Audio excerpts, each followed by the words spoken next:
মা, মা আমি তো যেমন ডিউটিতে যাই সেরকমই ডিউটিতে গেছিলাম। কিন্তু আমি তো জানতাম না যে আজই হবে আমার শেষ দিন।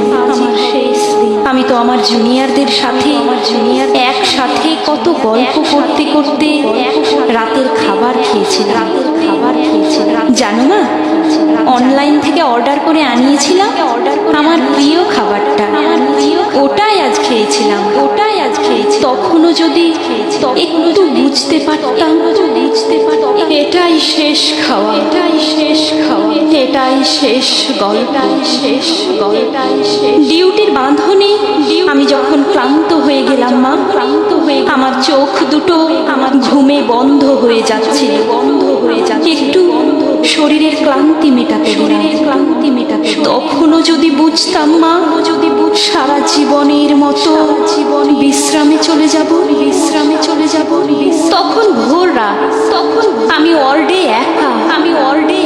তখন ভোরের শীতল বাতাসে আমার একটু ঠান্ডা লাগতে আমি লাল চাদরটা ঢাকা দিয়ে একটু চোখ বন্ধ করেছিলাম। শুধু সেই সময়ের অপেক্ষায় থাকা ওরা আমার সাথে মা, আমার মা খুব কষ্ট হচ্ছিল।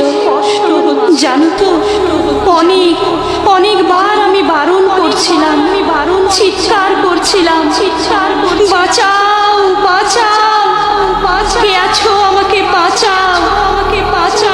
কিন্তু কেউ আমার চিৎকার, আমার আর্তনাদ শুনতে পাইনি। জানো তো মা, আর ওরা আরো পশুর থেকেও বিচ্ছিরি ব্যবহার করতে লাগলো, খেলতে লাগলো আমাকে নিয়ে।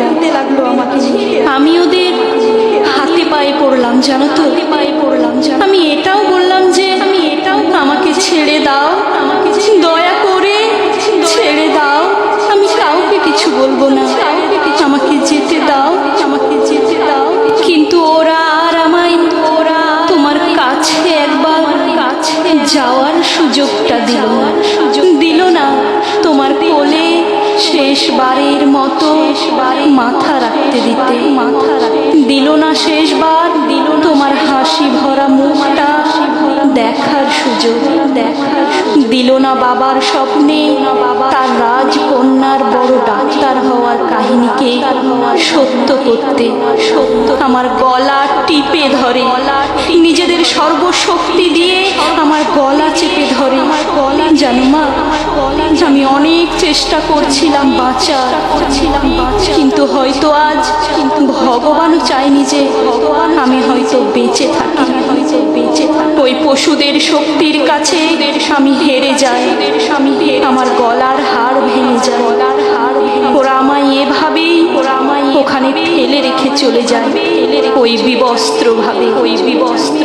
সকালে সবাই আসে, কিন্তু আমি কারোর সাথে কোনো কথা কেন বলতে পারছি না? তোমাকেও দেখতে পাচ্ছি, তোমায় কত করে ডাকছি, তুমি শুনতে কেন পারছো না মা? আমার ডাক, ও মা, মাগো, এই তো দেখো না মা, ও মা, এই তো আমি। তুমি কাঁদছো কেন? কি হয়েছে তোমার? ও মা, দেখি মা সামনে একটা লাশের দিকে তাকিয়ে হাউমাউ করে কাঁদছে। লাশটার মুখ দেখতে পেয়ে আমি শিউরে উঠি। এটা যে আমারই নিথর দেহ, আমি কি তবে মারা গেছি? আমিও কাঁদতে শুরু করলাম। সবাই আমার এই মৃত্যুতে শোকাহত। সারা দুনিয়া আমার মৃত্যুর ঘটনা আপাতত জেনে গেছে, সবাই বিদ্রোহ করছে, কিন্তু আমি আমার নিথর দেহর দিকে তাকিয়ে রইলাম। আমার শেষটা তো আরো ভালো হতে পারত। বলো মা, দেখো না মা, ওরা আমার মুখের দেহের কি বিচ্ছিরি অবস্থা করেছে।